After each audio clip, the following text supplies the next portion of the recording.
இன்னைக்கு இந்த வீடியோவில் மிக முக்கியமான ஒரு ஜோதிட தாள்களை தான் இப்போ இந்த வீடியோவில் மிதுன ராசிக்காரங்களுக்கு பார்க்க போகிறோம். ஸோ பார்க்குறதுக்கு முன்னாடி எதை பற்றிய தாள்களை பார்க்க போகிறோங்கிறத இன்ட்ரோவில் ஷேர் பண்ணுறேன். எதை பற்றிய தாள்களை பார்க்க போகிறோங்கிறத ஃபஸ்ட்டு இன்ட்ரோவில் தெரிஞ்சுக்குங்க. ஆக்சுவலி இப்போ 2025 ஆண்டில் தமிழ் மாதமான 4வது மாதமானது நடந்துகிட்ருக்கு. இந்த தமிழ் மாதம் 4வது மாதம் ஆடி மாதம் நிறைவடைவதற்கு இன்னும் ஒரு சில நாட்களே இருக்குது. இந்த மாதம் நிறைவடைந்ததுக்கு பின்னாடி 5வது தமிழ் மாதம் ஸ்டார்ட் ஆக போகுது.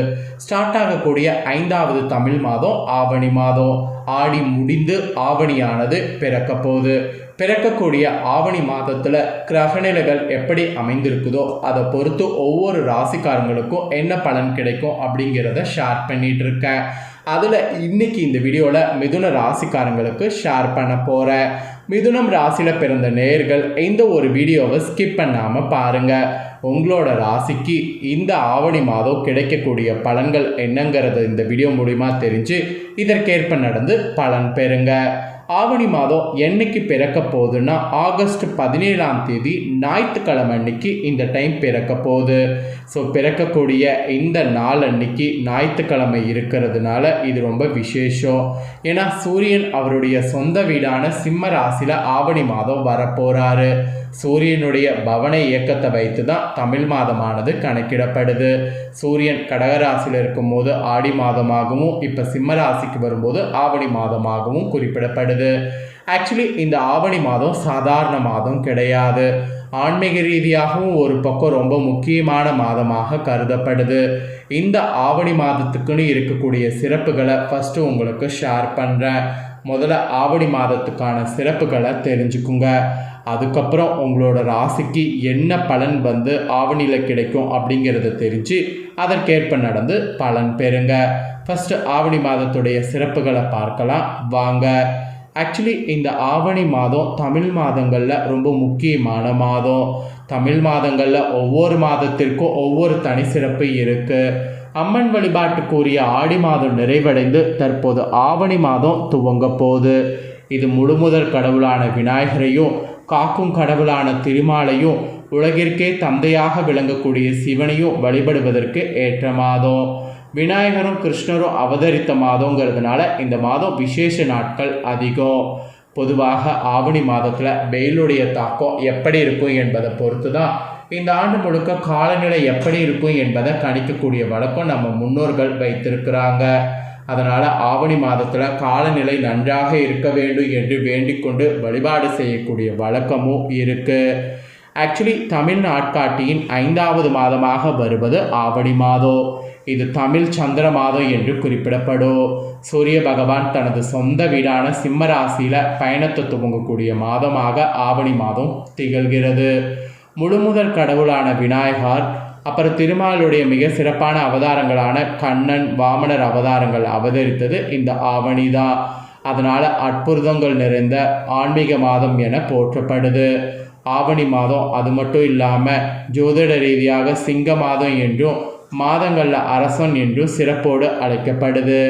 கேரளாவில் கூட ஆவணி மாதமே ஆண்டின் முதல் மாதமாக கருதப்படுது.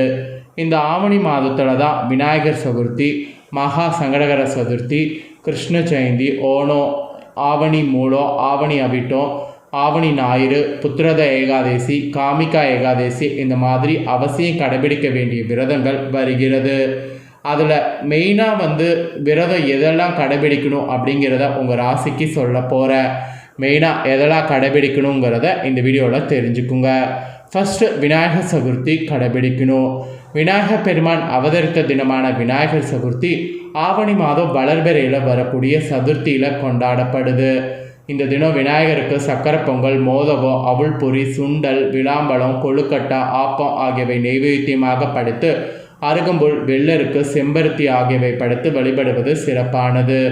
ஆக்சுவலி சதுர்த்தி விரதம் இருக்கிறவங்க விநாயகர் சதுர்த்தியில் துவங்குவது நல்லது. சதுர்த்தி விரதம் கடைபிடித்தால் செல்வ செழிப்பு, காரிய வெற்றி, புத்தி கூர்மை, குழந்தை பேரு, தொழில் பலம், உடல் ஆரோக்கியம் ஆகியவை பெருகும். அதனால் விரதம் கண்டிப்பாக சதுர்த்தியில் இருக்கிறது நல்லது. அப்புறம் ரெண்டாவதாக முக்கியமாக கடைபிடிக்க வேண்டிய விரதம் என்னென்னா மகா சங்கடகர சதுர்த்தி. ஆக்சுவலி ஆவணி மாதத்தில் வளர்பிறையில் எப்படி வரக்கூடிய சதுர்த்தி விநாயகர் சதுர்த்தியோ அது போல் தேய்பிறையில் வரக்கூடிய சதுர்த்தி தான் மகா சங்கடகர சதுர்த்தி. இந்த சங்கடகர சதுர்த்தி விரதம் இருக்கிறவங்க ஆவணி மாத சங்கடகர சதுர்த்தியில் தூங்குறது நல்லது. சங்கடகர சதுர்த்தி விரதத்தின் போது பகல் முழுவதும் உண்ணாமல் மாலை வேளையில் விநாயகர் வழிபாடு சந்திர தரிசனம் செய்யணும். அதன் பிறகு விரதத்தை நிறைவு செய்யணும். சங்கடகர சதுர்த்தி வழிபாட்டின் போது விநாயகர் பெருமானுடைய 32 வடிவங்களில் ஒன்றான சங்கடநாதன கணபதி வடிவத்தை வணங்க வேண்டும்.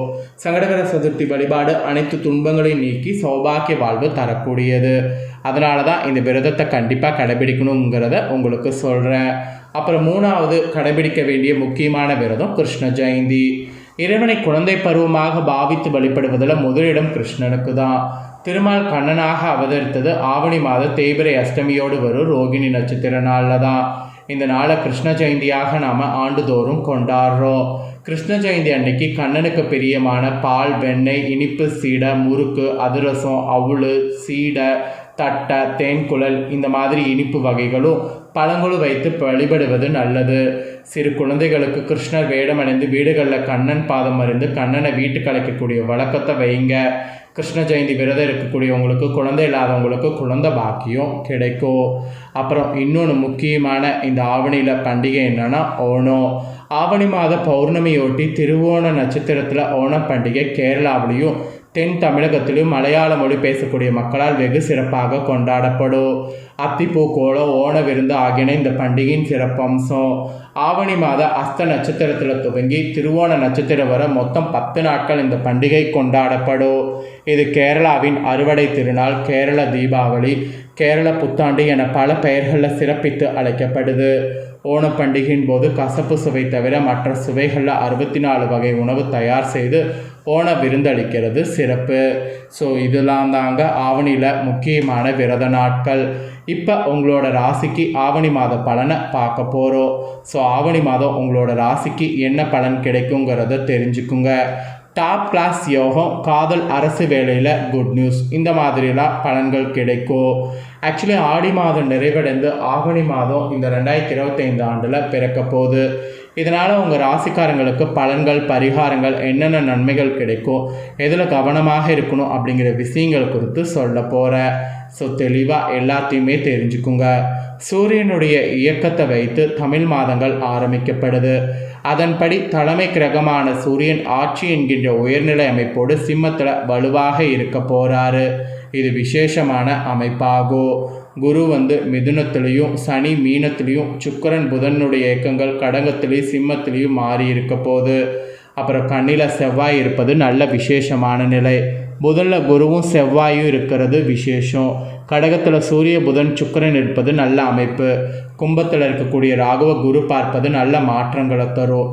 அந்த வகையில் இந்த ஆண்டு ஆடி மாதம் நிறைவடைந்து ஆவணி மாதம் பிறக்கும் போது உங்களுக்கு என்ன மாதிரியான பலன்கள்லாம் கிடைக்கும் அப்படிங்கிறத தெரிஞ்சுக்குங்க.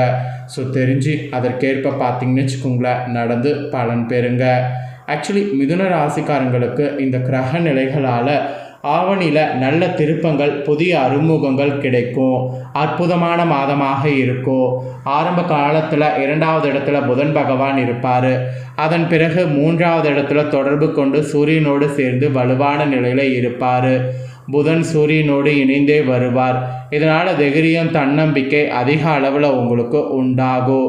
அப்புறம் 3வது இடத்துல 3ஆம் அதிபதியாக சூரியன் இந்த மாதம் முழுவதும் ஆட்சி என்கின்ற நிலையில் இருக்க போகிறார். சூரியன் கேதுவோடு அவர் சேர்ந்தாலும் பெரிய பாதிப்புகள் ஏற்படாது. சூரியன் ராகுவோடு சேர்ந்தால் மட்டுமே அதிக பலன்வீனம் அடைவீங்க. அப்புறம் 4வது இடத்துல மாதம் முழுவதும் செவ்வாய் பகவான் இருப்பதால் வீடு வாசல் தொடர்பான விஷயங்களில் சில செலவுகள் ஏற்படுவதற்கு வாய்ப்புகள் இருக்குது. வீடு கட்டி கொண்டு இருக்கிறவங்களுக்கு சிறிய சிறிய பிரச்சனைகள், அலைச்சல்கள் கண்டிப்பாக வரும். வயதான அம்மாவை கொண்டவர்களுக்கு அவரிடமிருந்து வரக்கூடிய தாள்கள் நன்றாக இருக்காது. தொலைதூரத்தில் இருக்கக்கூடிய நீங்கள் அம்மாவை பார்த்து செல்ல வேண்டும் என்ற ஆசை ஏற்படும். அம்மாவை பற்றிய சிந்தனை உங்களுக்கு அதிகம் உண்டாகும். உங்களுடைய வேலை, தொழில், வியாபாரம், படிப்பில் நல்ல மாற்றத்தையும் முன்னேற்றத்தையும் காண்பீங்க. சொந்த வாழ்க்கை, கணவன் மனைவி உறவுகள் நன்றாக இருக்கும். ஆவணி மாதம் 15 தேதிக்குள்ள காதல் உறவுகள் அற்புதமாக இருக்கும். திருமணமாகாத நிலையில் இருக்கக்கூடிய இளைய பருவத்தினர் மிதுன ராசிக்காரங்களுக்கு புதிய அறிமுகங்கள் கிடைத்து திருமணமாகும். 7வது இடத்த குரு பார்ப்பதால் வாழ்க்கை துணையை உறுதி செய்யக்கூடிய நிலை உண்டாகும். காதலன் காதலி இணைந்து வெளியூர் பயணங்கள் செல்லக்கூடிய யோகம் உண்டாகும். மெயினாக காதல் இருப்பவங்க உங்கள் துணையோடு பேசிக்கொண்டே இருக்க வேண்டும் என்கின்ற ஆசைகள் ஏற்படும். அரசாங்க வேலைக்காக காத்திருப்பவங்களுக்கு, அரசாங்க தேர்வுகள் எழுதி கொண்டிருப்பவங்களுக்கு இந்த மாதத்திலிருந்து ஒரு வருடத்துக்கு கிடைக்கக்கூடிய யோகத்தினால வேலை கிடைக்கும். ஆக மொத்தம் சுப விஷயங்கள் நடக்கும் அற்புதமான மாதமாக இருக்கும். மொத்தத்தில் ஆவணி மாதம் அதிர்ஷ்டங்களையும் முன்னேற்றங்களையும் அள்ளித்தரக்கூடிய காலகட்டம். இதுதான் உங்களுக்கு சொல்லப்பட்ட பலன். இதற்கேற்ப நடந்து பலன் பெறுங்க. இதை உங்கள் ஃப்ரெண்ட்ஸ் ஃபேமிலிக்கு லைக் பண்ணி ஷேர் பண்ணுங்கள். உங்கள் ஃப்ரெண்ட்ஸ் ஃபேமிலியில் இருக்கிறவங்க பார்க்கட்டும்.